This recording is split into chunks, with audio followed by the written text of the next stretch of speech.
আমি একদম জিনিস নষ্ট করা পছন্দ করি না। আবার এদিকে এমনই আমাদের এখানে হনুমানের উৎপাত যে বাইরে আমসত্ত্ব বানানো সম্ভব হয়ে ওঠে না, সেই কারণে ঘরেই বানিয়েছিলাম। প্রথমে আমগুলোকে ভালো করে ধুয়ে পরিষ্কার করে ছুলে তারকে চটকে নিয়ে এইভাবে কড়াইতে জাল করে নিয়েছিলাম।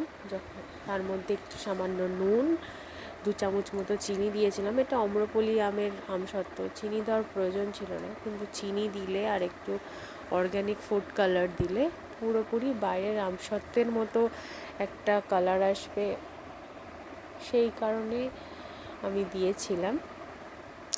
তারপর ভালো করে জাল দিতে দিতে এটাকে একদম শুকিয়ে ফেলেছিলাম।